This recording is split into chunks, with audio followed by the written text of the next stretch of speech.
എന്തുകൊണ്ട് പല്ല് പൊങ്ങുന്നു, പല്ലിന് ഗ്യാപ്പ് വരുന്നു? പല ആൾക്കാരും എയർവേ ഇഷ്യൂസ് അനുഭവിക്കുന്നവരാണ്. കൂർക്കം വലി, വാ തുറന്ന് കിടന്നുറങ്ങുന്നത്, കിടന്നുറങ്ങുന്ന സമയത്ത് ഇങ്ങനെ വെച്ച് കിടന്നുറങ്ങുന്ന ആൾക്കാർ. ഇവിടെ പല്ല് പൊങ്ങിയിരിക്കുന്നത് ചില ആൾക്കാർക്ക്, നാട്ടുകാരുടെ മൊത്തം അഭിപ്രായം എടുത്തിട്ടാണ് പല ആൾക്കാരും. അതെ, ഈ TMJ പ്രശ്നമുള്ള ആളുകൾക്ക് ഇവർക്ക് അലൈനേഴ്സ് ഇട്ട് കഴിഞ്ഞാൽ എന്തെങ്കിലും ബുദ്ധിമുട്ടുണ്ടാവോ? അലൈനർ അല്ല TMJ ഡിസ്കംഫർട്ടിന്റെ first line of treatment.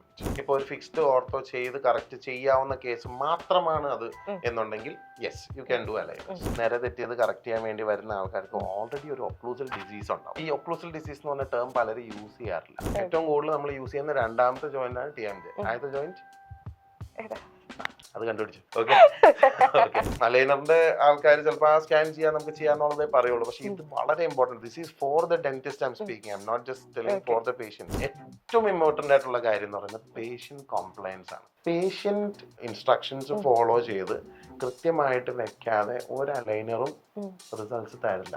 If you want to feel fresh, you can brush in the morning and have your food. പക്ഷെ ടെക്നിക്കലി നോക്കുമ്പോൾ രാവിലെ ഭക്ഷണം കഴിച്ചിട്ട് ബ്രഷ് ചെയ്യുന്നതല്ലേ അത് ക്ലീൻ ആയിട്ടിരിക്കാൻ നല്ലത്. ഇപ്പൊ ഒരാൾക്ക് മോണരോഗമുണ്ട്, ബോൺ ലോസ് ഉണ്ട്, അങ്ങനത്തെ ഒരു സിറ്റുവേഷൻ ആണെന്നുണ്ടെങ്കിൽ ഒരു പെരിയഡോണ്ടിസ്റ്റ് അത് ഇവാലുവേറ്റ് ചെയ്ത് അതിനെ ട്രീറ്റ് ചെയ്ത് അത് പക്കയാക്കിയതിന് ശേഷം മാത്രമേ നമുക്കൊരു ഇത് കിട്ടുള്ളൂ.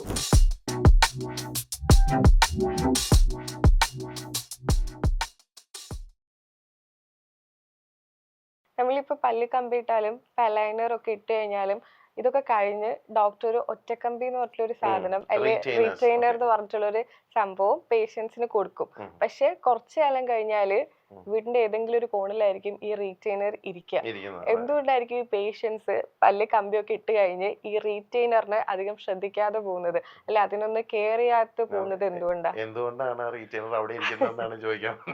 ബേസിക്കലി ഇതിന്റെ ഒരു പ്രോട്ടോകോൾ അനുസരിച്ച് പല്ല് കമ്പിയിട്ടതിന് ശേഷം നമ്മൾ ഒരു കൊല്ലം കണ്ടിന്യൂസ് ആയിട്ട് റീറ്റെയിനർ ഇടണം. 6 മാസം നൈറ്റ് വെയറും വേണമെന്നാണ് നമ്മൾ പഠിക്കുന്നത്. ഓക്കെ, അതിനുശേഷം പല്ല് കറക്റ്റ് പൊസിഷനിൽ മെയിൻറ്റെയിൻഡ് ആവും എന്ന് പറയപ്പെടുന്നു. പക്ഷെ ഏറ്റവും പുതിയ ഇതനുസരിച്ച് പല്ലിന്റെ മൂവ്മെന്റ്സ് കണ്ടിന്യൂസ്ലി നടന്നുകൊണ്ടിരിക്കുകയാണ്.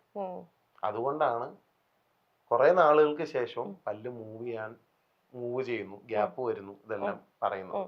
അപ്പൊ നമ്മള് പണ്ട് വിശ്വസിച്ചിരുന്ന ഒരു രീതി, അല്ലെങ്കിൽ ഒരു വലിയ ശതമാനം വരെ കറക്റ്റ് ആയിട്ടുള്ള കാര്യം ബോൺ പ്ലാസ്റ്റിക് ആണ്. നമ്മൾ വിചാരിക്കുന്ന പല്ല് മാത്രമല്ല മൂവ് ചെയ്യുന്നത്, പല്ല് കണക്ട് ചെയ്തേക്കുന്ന ഈ സ്കള്ളിന്റെ ജോ ബോണില് ആൽവലാർ ബോണും കൂടെ അതിൽ മൂവ് ചെയ്യുന്നുണ്ട്.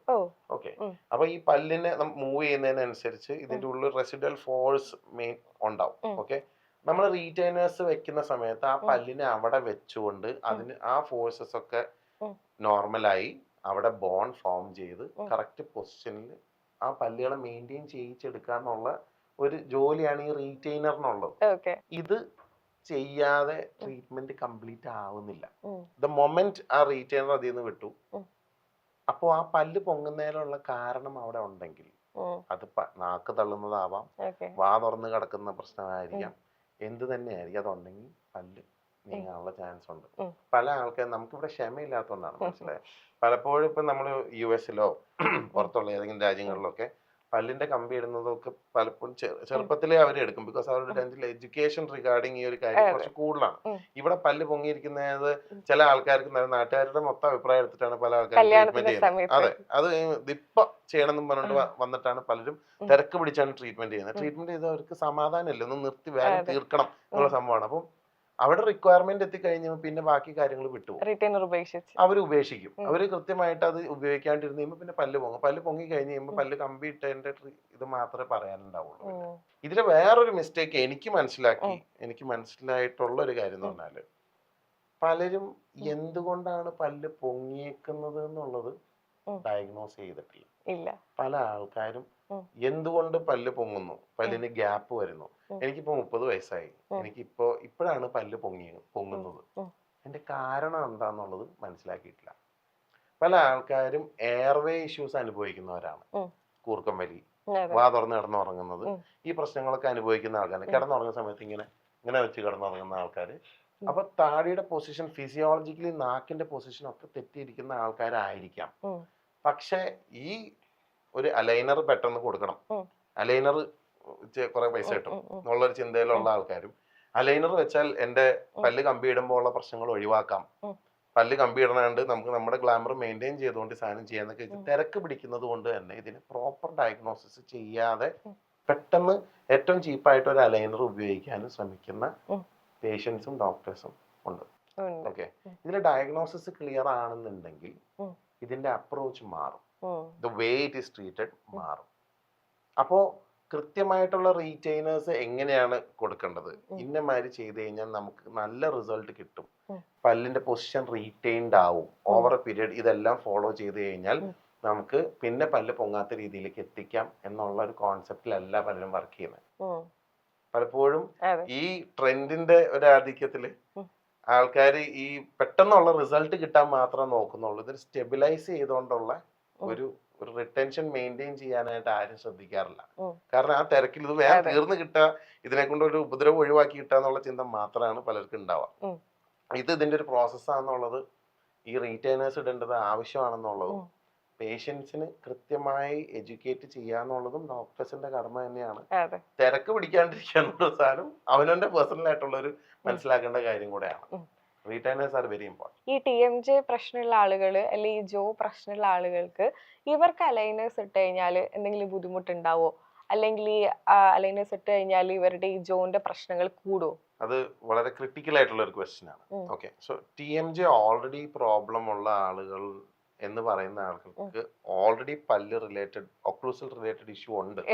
ഓക്കെ, സോ അവർക്ക് not every case you can suggest aligners. Okay, വെറുതെ മാലക്ലൂഷൻ കാരണം അത് പല്ലിന്റെ നേരെ തെറ്റിയേക്കുന്ന ഇഷ്യൂ കൊണ്ട് മാത്രം TMJ ഇഷ്യൂ ഉള്ള ആളുകൾക്ക് it's like 50-50 thing, you can try out aligners. അതായത് ഇപ്പൊ ഒരു ഫിക്സ്ഡ് ഓർത്തോ ചെയ്ത് കറക്റ്റ് ചെയ്യാവുന്ന കേസ് മാത്രമാണ് അത് എന്നുണ്ടെങ്കിൽ yes you can do aligners. But the thing is that ഈ അലൈനർ അല്ല TMJ ഡിസ്കംഫർട്ടിന്റെ first line of treatment. First of all നമ്മൾ TMJ പ്രോബ്ലം ഉള്ള ഒരാൾക്ക് പെയിൻ ഡിസ്കംഫർട്ട് അങ്ങനത്തെ ഇഷ്യൂസ് ഉണ്ടെങ്കിൽ അല്ല, നമുക്ക് ചെറിയ സൈൻസ് മാത്രമേ ഉള്ളൂ, പേഷ്യന്റ് യാതൊരു ഡിസ്കംഫർട്ടും ഇല്ല, ക്ലിക്കിംഗ് സൗണ്ട് ഉണ്ട്, വേറെ കുറച്ച് പ്രോബ്ലംസ് ഉണ്ട്, but it is not affecting any of their problem, അവരുടെ പെയിൻ ടോളറൻസ് ഒക്കെ ഭയങ്കര ഹൈ ആണ്, വേറെ പ്രശ്നമൊന്നും ഇല്ല എന്നുണ്ടെങ്കിൽ മാത്രമാണ് നമുക്ക് first line of treatment aligners ആയിട്ട് കൊടുക്കാൻ പറ്റത്തുള്ളൂ. ഇപ്പൊ നല്ല സിവിയർ TMJ ഇഷ്യൂ ഉള്ള ഒരാൾക്ക് പല്ല് അലൈൻ ചെയ്യേണ്ടത് അത്യാവശ്യമാണെങ്കിൽ പോലും ഫസ്റ്റ് ലൈൻ ഓഫ് ട്രീറ്റ്മെന്റ് ഒരിക്കലും അലൈനർ കൊടുത്തുകൊണ്ട് തന്നെ ഓൾറെഡി TMJ പ്രോബ്ലം ഉള്ള ആളുടെ പ്രോബ്ലംസ് വേഴ്സ് ആവാം.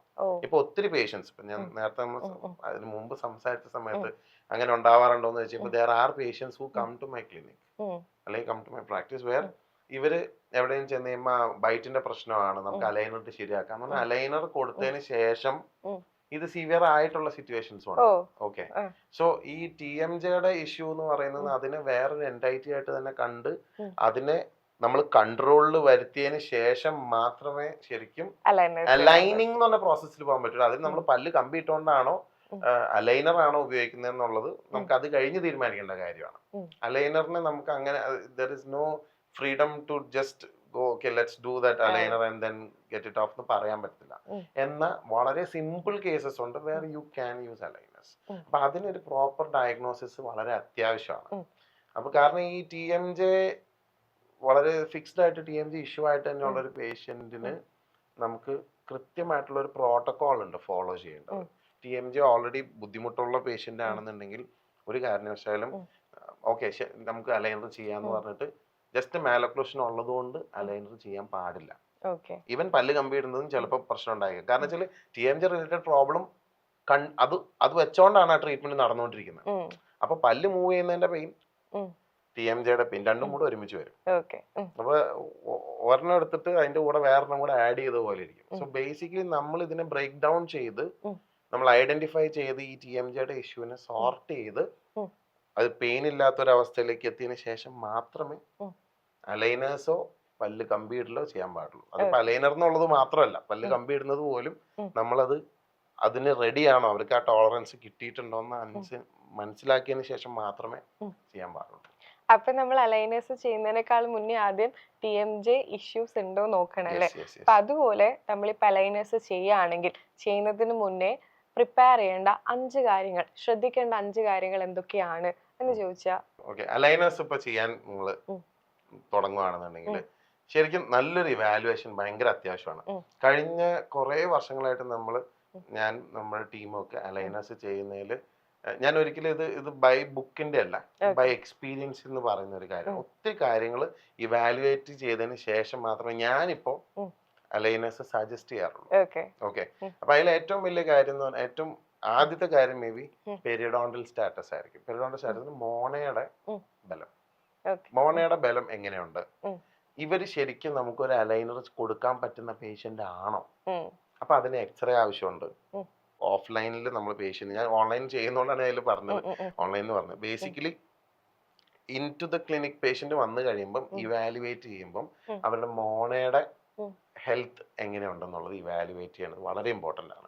ഇപ്പൊ ഒരാൾക്ക് മോണരോഗമുണ്ട്, അല്ല എല്ലിന്റെ ബലം കുറവാണ്, അല്ലെങ്കിൽ ബോൺ ലോസ് ഉണ്ട്, അങ്ങനത്തെ ഒരു സിറ്റുവേഷൻ ആണെന്നുണ്ടെങ്കിൽ ഒരു പെരിയോഡോണ്ടിസ്റ്റ് അത് ഇവാലുവേറ്റ് ചെയ്ത് അതിനെ ട്രീറ്റ് ചെയ്ത് അത് പക്കയാക്കിയതിന് ശേഷം മാത്രമേ നമുക്കൊരു ഇത് കിട്ടുള്ളൂ, ഈ പേഷ്യന്റിന് നമുക്ക് അലൈനേഴ്സ് പറ്റുമോ ഇല്ലയോ എന്നുള്ളത്.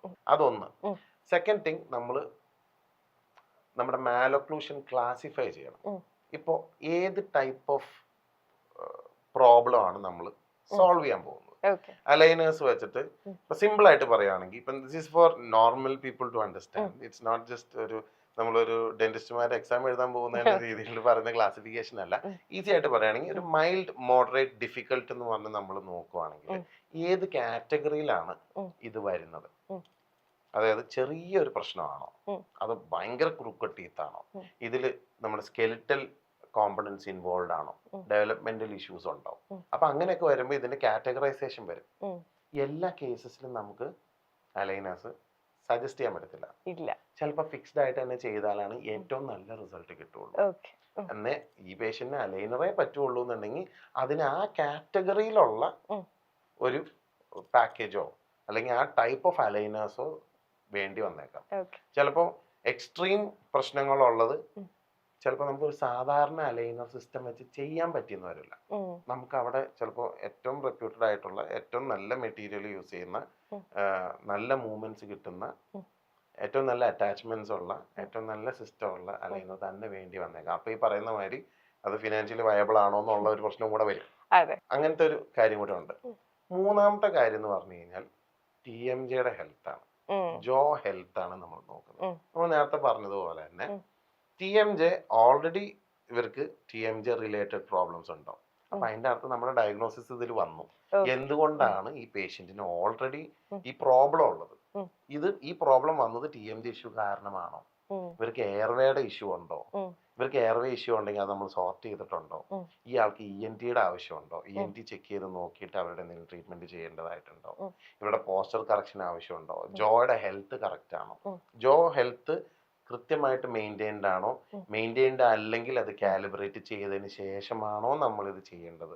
അപ്പൊ ഇത് വലിയ ഏരിയ, മനസ്സിലായി? സോ ആ ഒരു കാര്യം കൂടെ വളരെ ഇമ്പോർട്ടൻ്റ് ആയി. നാലാമത്തെ കാര്യം എന്ന് പറയുന്നത് എക്സിസ്റ്റിംഗ് ഡെന്റൽ ഡിസീസസ് ആണ്, അല്ലെങ്കിൽ ഒക്ലൂസൽ ഡിസീസസ്, അല്ലെങ്കിൽ ബൈറ്റ് ഇഷ്യൂസ്.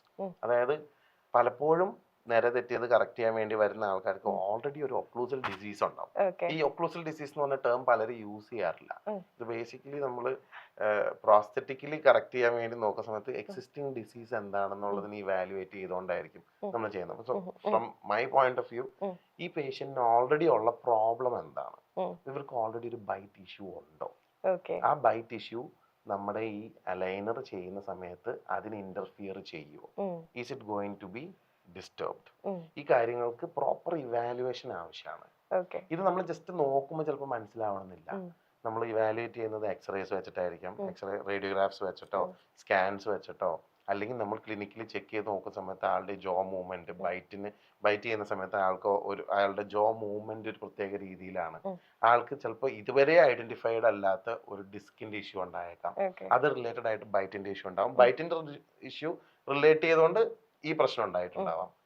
ഇത് ഓവർ പീരിയഡൊക്കെ തിരിച്ച് ബാക്ക്ലാഷുകൾ ഉള്ളത് കൊണ്ടാണോ ഞാൻ ഇതെല്ലാം പറയുന്നത്. ഇതൊന്നും അലൈനറിന്റെ ആൾക്കാർ ചിലപ്പോൾ ആ സ്കാൻ ചെയ്യാൻ നമുക്ക് ചെയ്യാന്നുള്ളതേ പറയുള്ളൂ. പക്ഷെ ഇത് വളരെ important. This is for the dentist I am speaking, I am not just telling for the patients.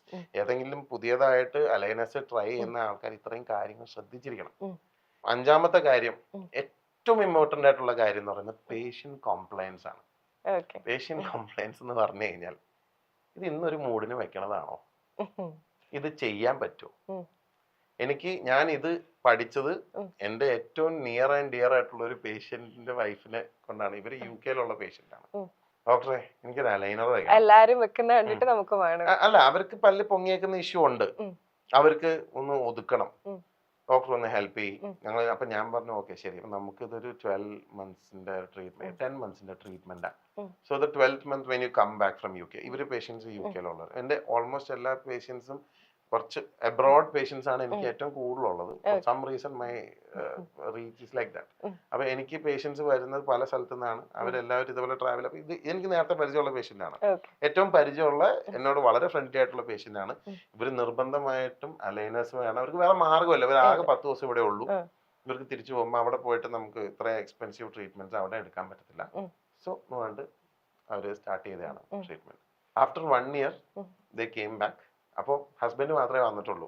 അവന് പുള്ളിക്കാരത്തി എന്തി, കാരണം വെച്ചാൽ എനിക്കിതൊന്ന് കാണണം, എങ്ങനെയുണ്ട്, നന്നായിട്ട് വരണ്ട. അപ്പൊ നമ്മുടെ സ്കാൻ ചെയ്ത് കഴിഞ്ഞപ്പം വീഡിയോയില് ഇങ്ങനെ പല്ല് ഇങ്ങനെ ഇരുന്നിട്ട് ഇങ്ങനെ ഒതുങ്ങി വരുന്നതിന്റെ വീഡിയോ ഒക്കെ കണ്ട് നല്ല രസമായിട്ട്, അതൊരു പരിപാടി ഉണ്ടായിരുന്നല്ലോ അല്ലെ, ആ പുള്ളിക്കാരത്തി വിളിക്കാന്ന് വിളിച്ച് പല്ല് അതുപോലെ തന്നെ ഇരിക്കുക, ചെറിയ വ്യത്യാസം. നമ്മൾ ഇതല്ലല്ലോ നമുക്ക് കിട്ടേണ്ട റിസൾട്ട്, അതെന്താ അങ്ങനെ?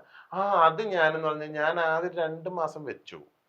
അത് കഴിഞ്ഞ് പിന്നെ നമ്മുടെ അവിടെ ഒരു കല്യാണം ഉണ്ടായിരുന്നു. അപ്പൊ അതിന്റെ തിരക്കൊക്കെ ആയിട്ട് അങ്ങോട്ട് പോയിട്ട് പിന്നെ അത് കഴിഞ്ഞത് മറന്നുപോയി. She forgot. പിന്നെ ഇടയ്ക്ക് വെച്ചിട്ട് പിന്നെ ഒരു പ്രാവശ്യം എടുത്ത് വെച്ച് നോക്കിയപ്പോ അത് അങ്ങോട്ട് ഫിറ്റ് ആയില്ല. പല്ല് മൂവ് ചെയ്യും. നമ്മൾ നേരത്തെ റീറ്റെയിലേഴ്സിന്റെ കാര്യം പറഞ്ഞ കാര്യം, ഇതിന്റെ ഇടയിലാണെങ്കിലും പല്ല് നിർത്തി കഴിഞ്ഞാൽ, മൂവ്മെന്റ് നിർത്തി കഴിഞ്ഞാൽ, ഇത് അലൈനർ 1 കഴിഞ്ഞ് 2 കഴിഞ്ഞ് 3 കഴിഞ്ഞ് 4 കഴിഞ്ഞ് അങ്ങനെ സ്റ്റെപ്പ് ബൈ സ്റ്റെപ്പ് പോകേണ്ടടുത്ത് നമ്മളിത് കൃത്യമായിട്ട് 2ാമത്തെ കഴിഞ്ഞിട്ട് 3ാമത്തെ വെക്കാൻ വിട്ടുപോയി. ഈ പല്ല് തിരിച്ച് കറക്റ്റ് അതേ പൊസിഷനിൽ തിരിച്ചു പോകണമെന്നൊന്നുമില്ല, മനസ്സിലായോ? സോ ഇവർക്ക് ഇത് ഫിറ്റിംഗ് ആയില്ല. അപ്പൊ 2 ദിവസം വെച്ചപ്പോ വലിയ കംഫർട്ടബിൾ ആയിട്ട് തോന്നിയില്ല, അവരങ്ങോട്ട് വിട്ടു. നമ്മളിനി എന്ത് ചെയ്യും? പേഷ്യന്റ് കൃത്യമായിട്ട് നമ്മുടെ കൊടുക്കുന്ന ഇൻസ്ട്രക്ഷൻസ് ഫോളോ ചെയ്ത് കൃത്യമായിട്ട് വെക്കാതെ ഒരു അലൈനറും റിസൾട്ട്സ് തരില്ല. സോ പേഷ്യന്റ് കംപ്ലൈൻസ് ഭയങ്കര ഇമ്പോർട്ടന്റ് ആണ്. Is this important to me? am I going to stick on this regimen for the rest of the whole thing? Maybe 10 months in the treatment ആയിരിക്കും, 8 months in the treatment ആയിരിക്കും. Am I going to do that every single day? 22 hours ഒരു ദിവസം വെക്കണം നിർബന്ധമായിട്ടും. ഭക്ഷണം കഴിക്കുന്ന സമയത്ത് മാത്രം ഊരാവുള്ളൂ, അതാണ് ആ 2 മണിക്കൂർ സമയം. ബ്രഷ് ചെയ്യുമ്പോഴും വെക്ക, ഊരി വെക്കാന്നുള്ള ഈ 2 മണിക്കൂർ ഒഴിച്ച് ഇത് കൃത്യമായി വെച്ചാൽ മാത്രമേ ട്രീറ്റ്മെന്റ് സക്സസ്ഫുൾ ആവുള്ളൂ. ഇതിന്റെ treatment absolutely patient carry out ചെയ്യേണ്ട ഒരു കാര്യമാണ്. അപ്പൊ റിലീജിയസ് ആയിട്ട് ഇത് ഫോളോ ചെയ്ത് എനിക്കിത് കൃത്യം, കാരണം നമ്മൾ ബൈപ്പാസ് ചെയ്യുന്നത് ഒരു കണ്ടിന്യൂസ് ആയിട്ടുള്ള റിപ്പീറ്റഡ് ആയിട്ടുള്ള ടെസ്റ്റ്, അതായത് നമ്മൾ റിപ്പീറ്റഡ് ആയിട്ടുള്ള ക്ലിനിക്കൽ വിസിറ്റ്സ്, ഒരു സ്പെഷ്യലിസ്റ്റുമായിട്ടുള്ള കൺസൾട്ടേഷൻസ്, അപ്പോയിന്റ്മെന്റ്സ്, ഇതിനു വേണ്ടിയിട്ടുള്ള ട്രാവൽ, ഇതെല്ലാമാണ് നമ്മൾ ടെക്നോളജി വെച്ച് റീപ്ലേസ് ചെയ്യുന്നത്. Your single job is to just put it on the teeth for the right time. കൃത്യമായിട്ട് ആ സാധനം വെക്കുക. ആ ജോലി ചെയ്തില്ല എന്നുണ്ടെങ്കിൽ ഇത് സക്സസ്ഫുൾ ആവില്ല. Patient compliance number 5, patient compliant അല്ല എന്നുണ്ടെങ്കിൽ, പേഷ്യന്റ് ഇത് ചെയ്യാൻ റെഡി അല്ല, കൃത്യമായിട്ട് ചെയ്യുന്നില്ല എന്നുണ്ടെങ്കിൽ, this is going to be failure. അപ്പൊ ഇതാണ് ഈ 5 കാര്യങ്ങൾ. 5 കാര്യം എന്ന് പറയുന്നത്, 1 പെരിഡോണ്ടൽ മോണയുടെ ഹെൽത്ത്, ഗംസിന്റെ ഹെൽത്ത് വളരെ ഇമ്പോർട്ടന്റ് ആണ്. മാലക്ലൂഷൻ ക്ലാസിഫൈ ചെയ്യുന്നത്, ഏത് ടൈപ്പ് ഓഫ് പല്ലിന്റെ പ്രോബ്ലത്തിനെയാണ് നമ്മൾ ചെയ്യാൻ പോകുന്നത്. ഇത്ര ഡിഫിക്കൽട്ട് കേസ് ആണെന്നുണ്ടെങ്കിൽ ഡെഫിനറ്റ്ലി ഫിക്സ്ഡ് ഓർത്തോ ആയിരിക്കും. അതിന് അണ്ടർലൈങ് ആയിട്ട് മറ്റു കാരണങ്ങളുണ്ടെങ്കിൽ വേറെ സ്പെഷ്യാലിറ്റി ലൈക്ക് ENT ഒക്കെ നോക്കിയതിന് ശേഷമായിരിക്കണം നമ്മൾ അത് ചെയ്യേണ്ടത്. ആർച്ച് എക്സ്പാൻഷൻ അങ്ങനത്തെ രീതിയിലുള്ള സംഭവങ്ങൾ ചെയ്യേണ്ടതാണെന്നുണ്ടെങ്കിലും ഫിക്സ്ഡ് ഓർത്തോ വെച്ചിട്ടേ നല്ല റിസൾട്ട് കിട്ടുള്ളൂ. അല്ലെങ്കിൽ നമുക്ക് അഡ്ജസ്റ്റഡ് ആയിട്ടുള്ള റിസൾട്ടേ കിട്ടുള്ളൂ. ഇതും കൊണ്ട് ഇത്രേ കിട്ടുള്ളൂ എന്നുള്ളൊരു സംഭവം വരുള്ളൂ. 3ാമത്തെ കാര്യം എന്ന് പറയുന്നത് നമ്മൾ TMJ, ജോയുടെ ഹെൽത്ത്. അതായത് ഒരു ദിവസം ഏറ്റവും കൂടുതൽ മൂവ് ചെയ്യുന്ന 2ാമത്തെ ജോയിന്റ് ആണ് TMJ. ഏറ്റവും കൂടുതൽ നമ്മൾ യൂസ് ചെയ്യുന്ന 2ാമത്തെ ജോയിന്റ് ആണ് TMJ. ആദ്യത്തെ ജോയിന്റ് അത് കണ്ടുപിടിച്ചു. ഓക്കെ. 4ാമത്തെ കാര്യം, ഓൾറെഡി എക്സിസ്റ്റിംഗ് ആയിട്ടുള്ള എന്തെങ്കിലും ബൈറ്റ് ഇഷ്യൂസ് ഉണ്ടോ. 5ാമത്തെ കാര്യം, ഈ പേഷ്യന്റിനെ കൊണ്ട് ഇത് പറ്റും. ഈ പേഷ്യന്റ് ഇത് ചെയ്യോ, ഈ 5 കാര്യങ്ങളെങ്കിലും ചെക്ക് ചെയ്ത് നോക്കാതെ അലൈനേഴ്സിലേക്ക് പോകുന്നത് മണ്ടത്തരമായിരിക്കാം. നമ്മളെല്ലാരും കേൾക്കുമ്പോൾ വിചാരിക്കും അലൈനേഴ്സ് ഭയങ്കര സിമ്പിൾ ആണ് പക്ഷെ 5 കാര്യം ഇത്രയും കടല് പോലെ ഉണ്ട്, ഇതൊക്കെ വെരി ഇമ്പോർട്ടന്റ്. ഇതൊന്നും ഞാൻ പറഞ്ഞത് ഒരിക്കലും ജസ്റ്റ് ആൾക്കാരെ പേടിപ്പിക്കാൻ അങ്ങനെയൊന്നും. ഇതൊക്കെ നമുക്ക് തിരിച്ചടി കിട്ടിയേക്കുന്ന കാര്യങ്ങളിൽ നിന്നും പഠിച്ചിട്ട് മനസ്സിലാക്കി പറഞ്ഞ. ഞാനും തുടക്കത്തിൽ ഭയങ്കര എക്സൈറ്റഡ് ആയിരുന്നു. ഓക്കെ, സ്കാൻ ചെയ്യാം, ഇപ്പൊ തന്നെ അത് വെച്ചേക്കാം. പേഷ്യന്റിനും ഭയങ്കര കോൺഫിഡന്റ് ആണ്. ഇതിൽ കുറെ കാര്യങ്ങളുണ്ട് which if you don't check can come back to you with bigger issues. നമ്മളെല്ലാരും ബ്രഷ് ചെയ്യുന്നുണ്ട്. രാവിലെ എണീച്ചിട്ടാണ് ബ്രഷ് ചെയ്യാം, ഫുഡ് കഴിക്കുന്നതിനേക്കാൾ മുന്നേ, ബ്രേക്ക്ഫാസ്റ്റിന് മുന്നേ. അതിനെ ശരിക്കും ബ്രേക്ക്ഫാസ്റ്റിന് മുന്നേ നമ്മൾ പല്ല് തേക്കുന്നത് എന്തിനാ ബ്രഷ് ചെയ്യുന്നത്? വൈകുന്നേരം പോകാനാണോ ബ്രഷ് ചെയ്യുന്നത്? അങ്ങനെയാണ് നമ്മൾ പഠിച്ചു വെച്ചേക്കുന്നത്. ശരിക്കും എന്തിനാണ് ബ്രഷ് ചെയ്യുന്നത്? ഇപ്പൊ എന്താ വെച്ചാല് ഇതൊരു കണ്ടന്റ് ക്രിയേഷന്റെ റിലേറ്റഡ് ആയിട്ടും അല്ലാണ്ടും ഒക്കെ പല ഡോക്ടേഴ്സും പല ഇൻഫ്ലുവൻസേഴ്സും ഒത്തിരി they give information, twisted information and half informations in the whole network. Okay, നമ്മുടെ ഹോൾ ഈ സോഷ്യൽ മീഡിയയിൽ ഒത്തിരി കാര്യങ്ങൾ പറയുന്നുണ്ട്. നമ്മൾ ഭക്ഷണം കഴിക്കുന്നതിന് മുമ്പ് ബ്രഷ് ചെയ്യുന്നത് ഒരു രീതിയാണ്. പണ്ട് മുതലേ നമ്മൾ എണീക്കുന്നു, പല്ല് കഴിക്കുന്നു, ഫ്രഷ് ആവുന്നു, എന്നിട്ട് ഭക്ഷണം കഴിക്കുന്നു. ഇപ്പൊ പറയുന്ന ഒരു ഇതെന്ന് വെച്ചാൽ നമ്മുടെ ഗുഡ് ബാക്ടീരിയ ഒക്കെ വായിലിരിപ്പുണ്ടാവും. എന്നിട്ട് നമ്മൾ ഭക്ഷണം കഴിക്കുമ്പോഴാണ് ഗുഡ് ബാക്ടീരിയ വയറ്റിൽ ചെന്ന് കുറെ കാര്യങ്ങൾ.